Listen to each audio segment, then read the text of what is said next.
Siang hari ini kita akan belajar tentang satu tokoh yang dimana dia mengalami tekanan sama seperti kita mungkin ada di tempat ini yang mengalami tekanan, bahkan mungkin tekanan kita nggak seberapa, Pak. Setiap orang pasti mengalami tekanan di dalam hidupnya, betul? Tidak ada yang lancar hidupnya, bukan soal uang ini, Pak, tetapi soal tekanan-tekanan itu banyak. Ya, tekanan yang kita hadapi, ya, setiap orang mengalami itu, ya. Jadi Alkitab mencatat satu kisah seorang yang mengalami tekanan yang luar biasa dalam keadaan masih labil. 17 tahun masih labil ya, Pak, ya? Masih lah, ya. Itu masih emosinya tingkat dewa dia, Pak, ya. Kalau 17 tahun pantang dipancing emosinya bisa meledak ya, Pak, ya. Nah, tokoh ini bernama Yusuf. Dia orang muda, 17 tahun umurnya, ya, Pak, ya. Tetapi Alkitab mengajarkan kita bagaimana seorang Yusuf yang sangat muda, belia 17 tahun, mendapat kesuksesan padahal dia mengalami tekanan. Apa tekanan yang dialami? Yang pertama, Yusuf ini sangat dibenci sama saudara-saudaranya, Pak. Saudara kandung. Adakah kita mengalami kebencian dari saudara kita? Sangat dibenci bukan hanya dengan kata-kata, Pak, tapi in action, dilakukan tindakan terhadap si Yusuf. Saudaranya melakukan apa? Pak, saudaranya ini menjual si Yusuf ini, saudara kandungnya, menjadi budak. Zaman dulu budak itu sangat menderita, Pak. Karena budak itu tingkat paling bawah, diapain pun harus mau, namanya budak. Zaman dulu, ya, gak dikasih makan 2 bulan pun itu sekehendak yang punya majikannya. Selain itu, selain dibenci dan dijual, ya, Pak, oleh saudara-saudaranya, akhirnya Yusuf mendekat di dalam penjara. Nah, ceritanya ada lewat pengalaman pahit itu, ya. Kita akan buka di Kejadian 39, agak panjang tapi sedikit-sedikit saya akan ceritakan, saya singkatkan, ya. Kejadian 39 supaya tahu, mungkin kamu malas membaca Alkitab, tapi kisah Yusuf ini sangat luar biasa, ya. Jangan kita merasa bahwa tekanan dalam hidup kita, penderitaan dalam hidup kita sudah luar biasa. Alkitab mencatat ribuan tahun yang lalu Yusuf mengalami hal yang luar biasa. 39, Kejadian 39 ayat 1 sampai 23. Ayat 1. Adapun Yusuf telah dibawa ke Mesir, dan Potifar, itu majikannya, seorang Mesir, pegawai istana Firaun. Jadi dia majikannya adalah seorang pegawai istana, ya. Kepala pengawal raja membeli si Yusuf dari tangan orang Ismail yang telah membawa dia ke situ. Yang kedua, tetapi Tuhan menyertai Yusuf. Tuhan menyertai Yusuf sehingga ia menjadi seorang yang selalu berhasil dalam pekerjaannya. Catat, Pak, di bawah. Meski dia budak, meski dia dibuang, tapi kalau Tuhan menyertai Yusuf, dia menjadi orang yang selalu berhasil. Garis bawah, selalu berhasil di dalam pekerjaannya. Pekerjaannya sebagai apa? Sebagai apa? Budak. Ya, sebagai budak. Jadi dia berhasil dalam pekerjaannya. Mungkin dia kalau menyapu, kilatnya sakit, kilatnya kinclong. Mungkin dia laju jalan sangat kinclong. Pokoknya dia berhasil dalam pekerjaannya. Maka tinggallah di rumah tuannya, orang Mesir itu. Seharusnya budak tinggal di mana, Pak? Jauh-jauh, kan? Mana mungkin dalam rumah? Dalam rumah bos nggak mungkin, Pak. Jangan dulu rumah bos ini, mungkin rumah budak agak ke sana, lah. Dipanggil sini, budak. Tapi karena dia berhasil dalam pekerjaannya sebagai budak, maka dia dipanggil. Di sini kau tinggal di rumah tuan. Di rumah Pak Potifar itu kan nyaman, Pak. Mungkin ada AC-nya, ya kan? Kan enak kan? Mungkin lantainya kilat. Nah, di situ dia tinggal. Jadi budak naik kelas, ya kan? Naik kelas. Jadi, nah, setelah dilihat oleh tuannya, ayat ketiga, bahwa Yusuf disertai Tuhan. Tuannya tadi siapa? Si Potifar. Potifar, apakah aku Tuhan? Enggak, dia nggak kenal Tuhan. Apalagi Tuhannya si Yusuf, dia nggak kenal. Tapi setelah dilihat si Potifar, si Yusuf disertai Tuhan, dia mengakui, wih, ini budak ini lain ini. Kok beda dengan budak-budak yang lain? Bahwa Tuhannya siapa, ya?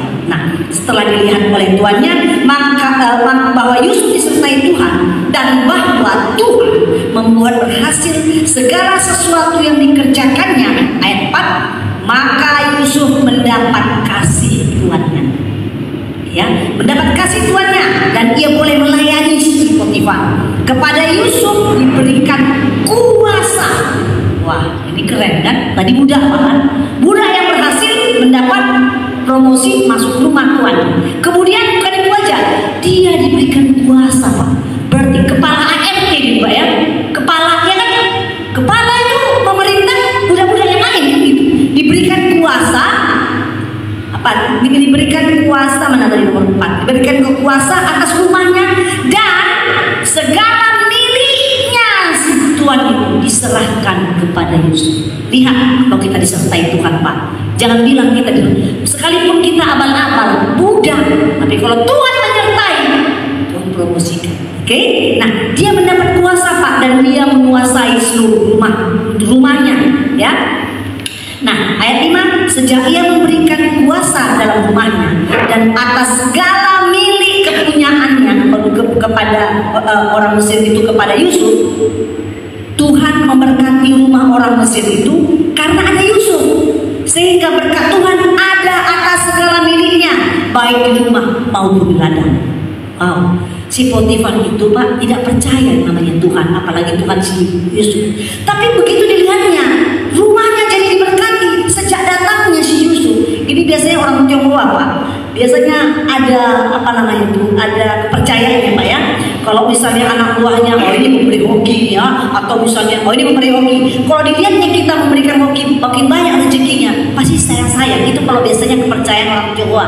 Ini kita kan anggap saja si Potifar orang yang tidak percaya sama Tuhannya si Yusuf. Jadi dia lihat, wah kok makin kaya, loh ladang-ladang kok makin banyak hartaku. Berarti kalau si Yusuf dimasukkan ke dalam rumahku, sampai harta-hartaku semua dia yang mengurus. Maka, nah ayat 6, segala miliknya diserahkannya pada kekuasaan Yusuf, dan dengan bantuan Yusuf, si Potifar tadi tidak lagi mengatur apa-apa pun selain makanan yang di meja untuk masukkan ke mulut.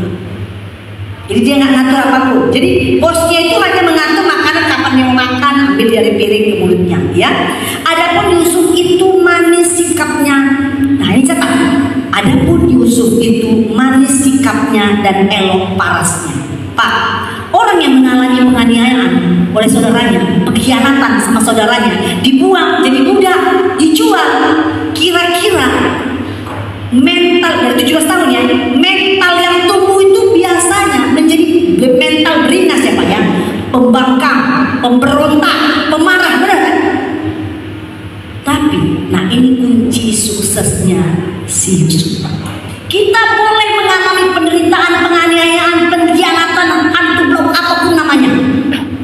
Tapi pilihan di antara kita ada dua. Kita sambut itu dengan kemarahan, kebencian, balas dendam, atau kita percaya ada pembalasan daripada Tuhan, bukan saya yang membalas. Nah, sikap itu yang diambil si Yusuf, sehingga dia tumbuh, Pak, menjadi laki-laki tampan ke 17, 18, 19, menjadi laki-laki tampan yang elok parasnya, ganteng dia, Pak. Karena semua itu dari hati, Pak. Nanti kalau dari sini ada kaca di tempat kamar, tengok-tengok muka. Kalau makin menyeramkan, Pak, perbaiki hati. Ya, ampuni orang-orang yang marah sama kau. Ya, makin menyeramkan, lihat Pak dari sini nanti. Kalau setiap hari kau lihat wajahmu makin ganteng, padahal makan nasi cemprengnya kau, udah Tuhan menyertai kau nih. Iya, jadi orang akan bingung. Siapapun yang datang jumpai kau akan bingung. Tapi di lapas muda makin keren, mukanya makin percaya, wajahnya senyum. Kau salah, apa aja yang kerja lagi di lapas muda? Dia bilang Tuhan menyertai dia. Nah, Yusuf jadi ganteng, Pak. Gak masuk aja akal. Budak kok makin ganteng.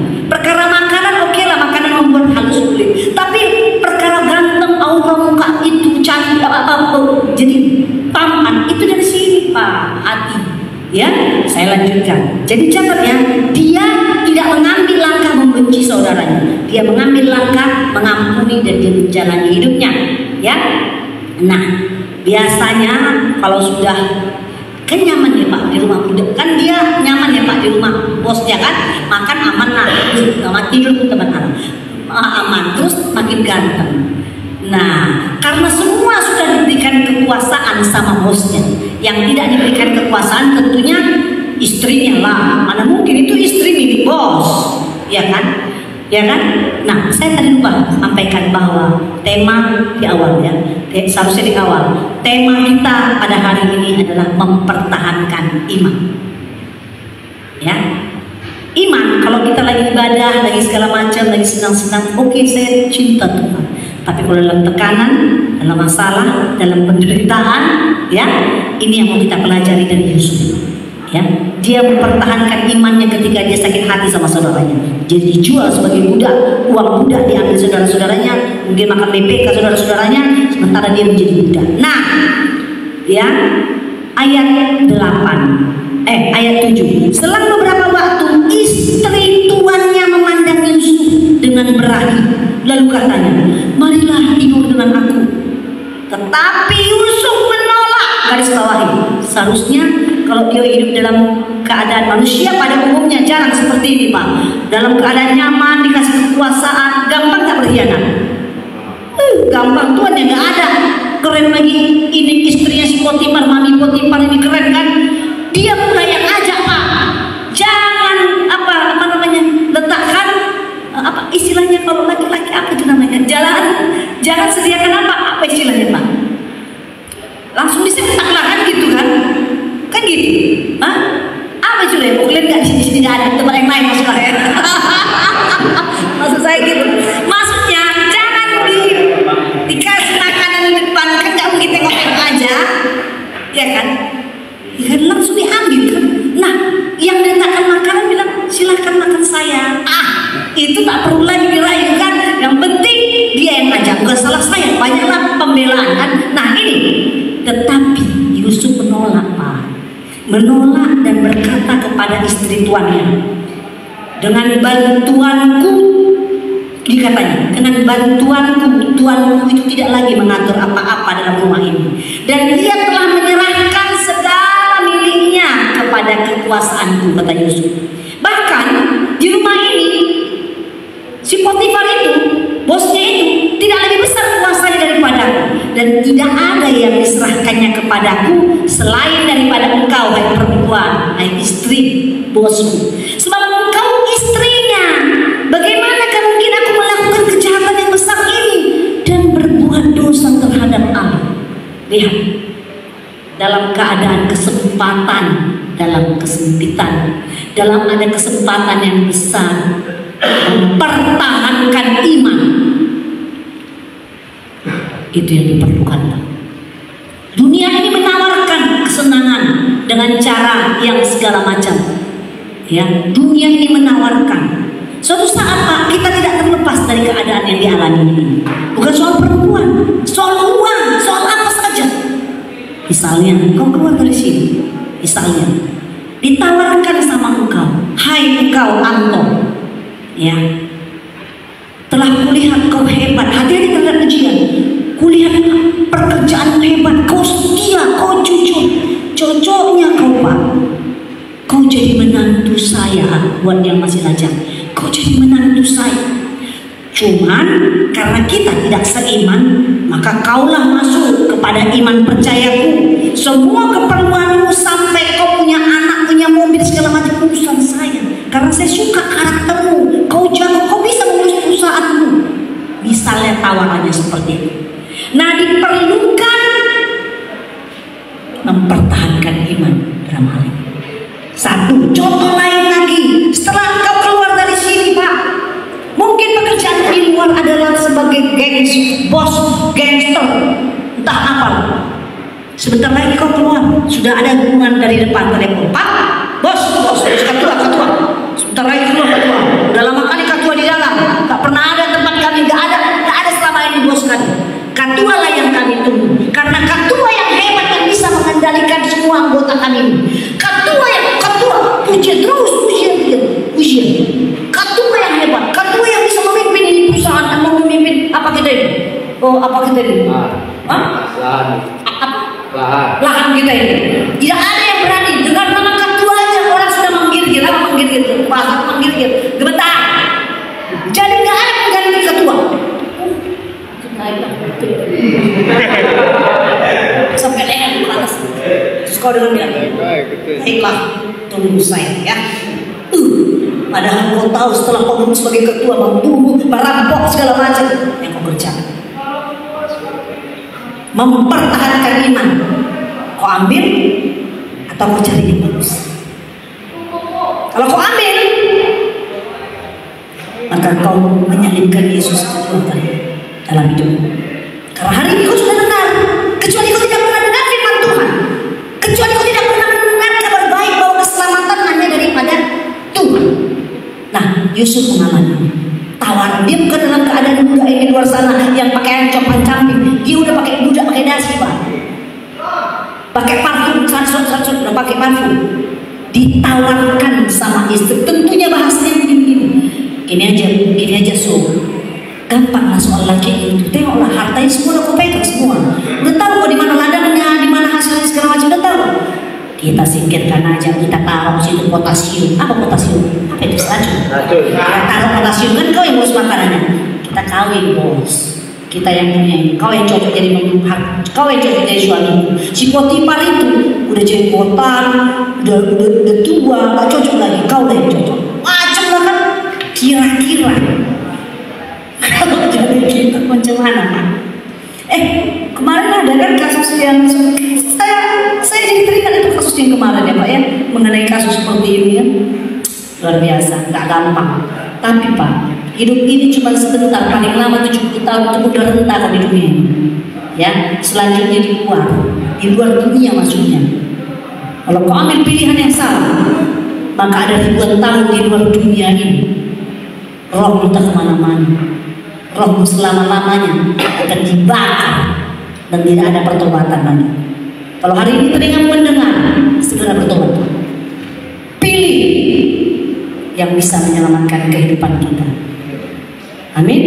Perut kita ini cuma selengar Pak. Udah itu gak akan mungkin penuh terus. Kau masukkan hari ini tiga piring nasi. Terus besok kau masukkan 3 piring. Kalau gak keluar kira-kira mati kan? 3 hari kemudian kau masukkan lagi. Gak ada yang keluar Pak. Dari belakang maksudnya. Nanti maksud saya.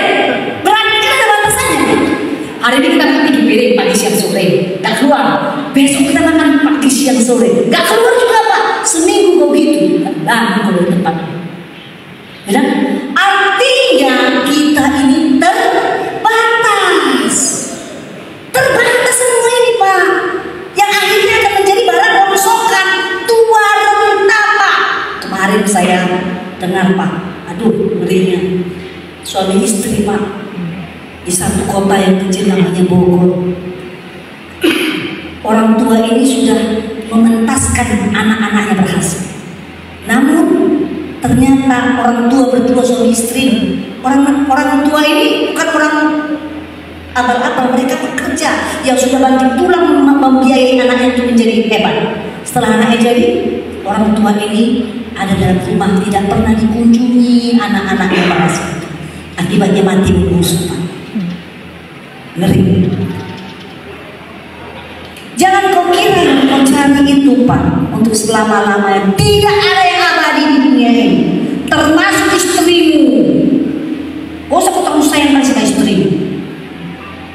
Gak usah kau mengidolakan atau menuhankan sesuatu di dalam hidupmu, karena itu ada batasannya. Artinya bukan selama maksudnya istrimu jadi hilang dari bukan, dia hilang dari Tuhan lah, karena gak mungkin selamanya sama kamu. Kan artinya tidak selamanya yang kita pegang menjadi milik kita. Meninggallah dia, tualah kita, sendirilah kita.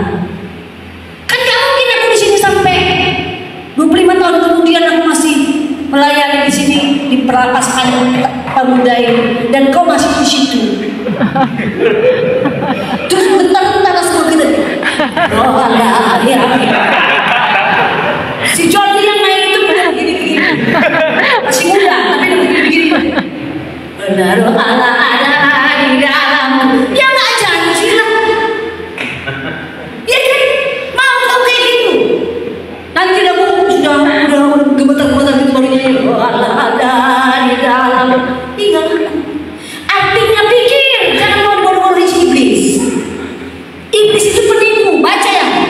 Yohanes 10 ayat 21. Yohanes 10 ayat 10.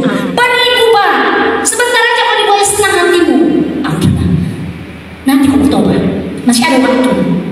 Nanti aja kamu bersaksi. Tahu semua ceritakan kebaikan Tuhan. Apa yang kau alami hari ini, baiknya Tuhan sama kau. Nanti aja kapan-kapan. Masih datang dia ini sampai bulan 12. Masih datang aku sampai bulan 12. Pasti aku masih datang. Saudara aku yang dikasihi Tuhan, ini posisi yang teramat sulit yang dialami si Yusuf.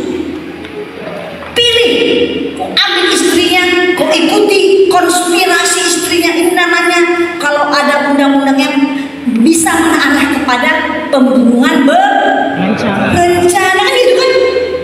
Ya, kalau dia sudah tidur sama si istri bosnya, kan udah ada dosa. Bibit dosa itu membuat ketakutan. Makanya kalau orang sudah tidak takut lagi membuat dosa, udah ngeri kali hatimu, udah gak ada lagi apanya, peleknya, sikit-sikit main jujur, sikit-sikit mencuri, udah gak ada takutmu lagi. Nah, itu yang tidak mau dilakukan si Yusuf. Dan dia memilih, dia bicara, harus diomongkan. Diomongkannya dulu. Udah semua bosku ngasih sama aku, kecuali engkau, hai istri Potifar. Tapi aku tak mau berbuat dosa kepada Tuhan dan kepada bosku yang sudah baik. Dia bukan karakter yang pelian, padahal dia sudah dibuang umur 17 tahun. 17 tahun loh, jangan bilang dia dewasa. Masa kaca loh, laki-laki dewasa umur 30. Perempuan 21 udah stabil lagi. Kalau laki-laki 30, udah gak gampang goyang. Ya makanya jangan menikah umur 21. Siapa sih? Jangan cepat-cepat kalian menikah ya. Lain nanti status apa? Ya kalau dia masih muda kok kan, jangan cepat-cepat menikah ya. Nah, mana tadi? Dah. Terus ayat 10. Walaupun dari hari ke hari perempuan itu membujuk Yusuf. Yusuf tidak mendengarkan bujukannya itu untuk tidur di sisinya dan bersetubuh dengannya. Hari ke hari Pak, karena tiap hari dia di situ kan Pak. Dia tiap hari di rumah itu, setiap hari dirayu si istri Potifar. Hari ini dia pakai baju merah, disemprotnya dari atas sampai ke bawah yang wangi. Kan tercium sama si Yusuf. Besok digantikannya parfum yang lain, warna kuning muda. Besok lagi dibuatnya warna baju biru muda. Sampai ditanya warna kesenangan, ternyata warna kesenangan si Yusuf ini contoh yang menurutku ya, warna lebay muda misalnya. Dipakainya baju muda. Biasanya kalau kita suka sama seorang, apa yang suka dia? Ya kan itu kan, wangi-wangian apa dia suka, warna apa dia suka, makanan apa dia suka, segala macam dibuat sama perempuan ini setiap hari. Dan telinga si Yusuf mendengar, kecuali dia tuli Pak. Kan mendengar, makanya hati-hati kuping kita ini. Kalau ada orang yang udah mulai agak-agak aneh-aneh kau dengar, cepat-cepat kau pergi jauh, jangan di sini, karena pasti kau dengar. Ya, tiap hari dilakukannya si istri Potifar itu, dibujuk-bujuknya, namun dia tidak mau mendengarkan istrinya itu. Ya, nah sampai pada suatu hari ayat 11, masuklah Yusuf ke dalam rumah untuk melakukan pekerjaannya. Sedang dari sisi rumah itu gak ada siapapun di rumah itu, seorang pun tidak ada di rumah. Lalu perempuan itu, wah kesempatan. Lalu perempuan itu memegang baju Yusuf sambil berkata, mari tidur dengan aku. Tapi Yusuf meninggalkan bajunya di tangan perempuan itu dan lari keluar. Gak usah sok ngasih nasihat. Dia gak dulu, kan udah gak ada orang. Kan gak ada orang Pak. Udah direbut si istrinya ini bajunya. Dia gak begini ya, Tuhan itu baik. Jangan sok-sok nasihati kalau ada orang yang menuju kau berbuat dosa. Gak usah, lari cici. Begini, saya mendengar dengan Tuhan, bertobat aku deh. Ayolah Bang, berjinahlah kita Bang. Tinggalkan istri kau Bang, aku jadi istri ke-8 kau Bang. Begini Bang. Gak usah kau nasihati, lari saja lari. Gak perlu kau nasihati orang seperti itu. Kau yang menimakannya. Dan Yusuf lari. Lalu ketika dilihat perempuan itu bahwa Yusuf meninggalkan bajunya dalam tangannya dan telah lari keluar, maka mulailah dia melakukan rencana yang jahat. Dia memfitnah si Yusuf. Apa yang dilakukannya? Datang sama suaminya, sayangku, udah siap makanan kita. Pak, kenapa kamu? Itu si Yusuf yang kau percaya yang atas semua kita. Dia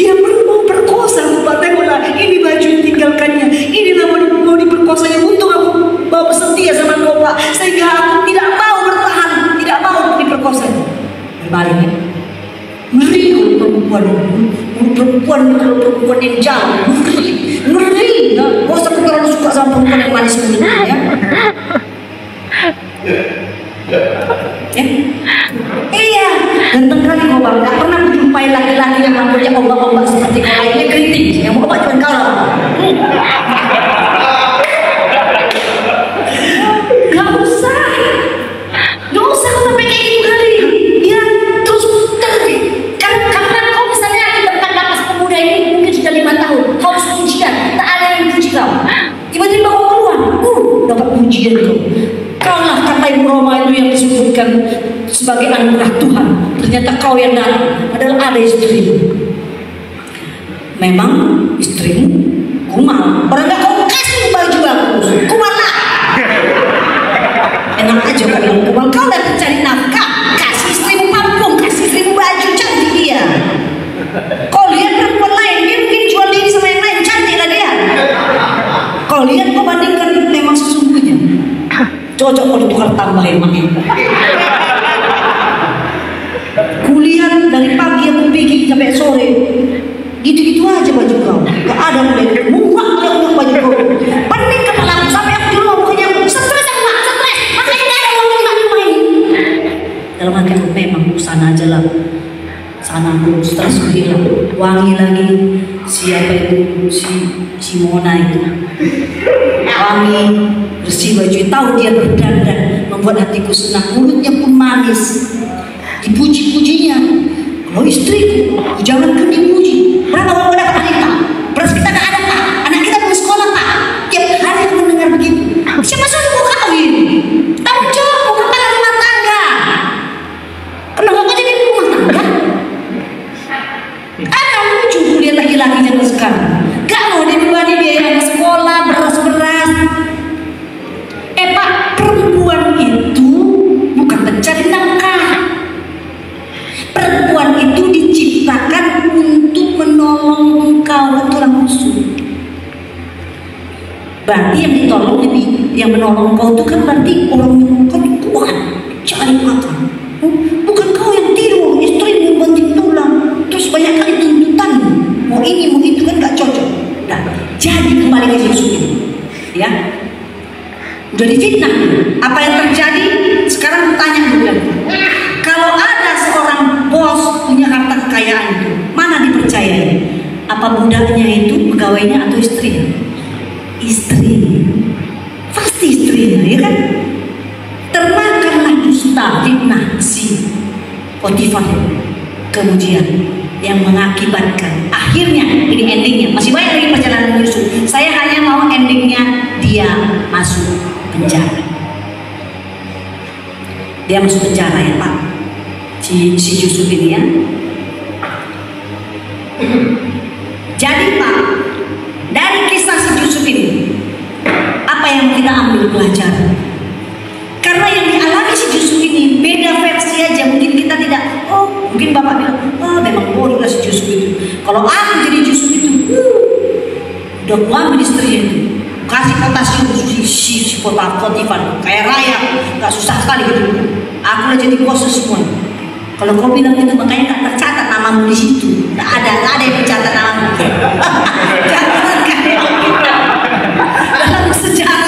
dalam sejarah mempertahankan iman gak ada yang menceritakan. Nanti saya ceritakan ya. Itu kan cerita Alkitab, ada menceritakan nanti satu kisah bagaimana orang mempertahankan iman. Itu betul kejadiannya. Ya. Jadi apa yang kita ambil? Yang pertama adalah dalam keadaan yang pertama dibuang saudaranya, dikhianati, dilempar, dibuang ke sumur, bahkan dijual, bahkan dijadikan budak, sampai dia mengalami masuk penjara. Apa yang kita pelajari yang pertama? Yusuf menerima keadaannya. Itu sebabnya kalau kita orang susah Pak, dalam keadaan susah, mengalami susah setengah mati, suatu saat Tuhan mengangkat kita menjadi orang hebat dan besar. Ingatlah, bawa bungkusanmu yang lama, bahwa saya pernah dulu susah, sehingga engkau gak lupa diri. Ya, kan kita gak mungkin terus Tuhan tolonglah aku, terus Tuhan bilang, teruslah kau terus susah, kau miskin, kau teraniaya, kau enggak. Apa yang kita minta? Biar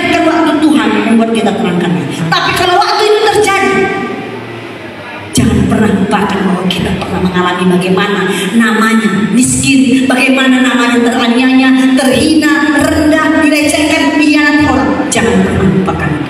Yusuf menerima keadaannya, walaupun keluarganya, saudara-saudara kandungnya membuang dia, tapi dia mengalami, dia menerima keadaan itu. Dan karena apa? Dia menerima keadaan itu karena dia tahu Tuhannya. Sekarang bertanya, ya, tahu dan kenal beda loh, ya, beda Pak. Bapak tahu kalau disebut siapa yang sering datang ke situ? Ibu Roma.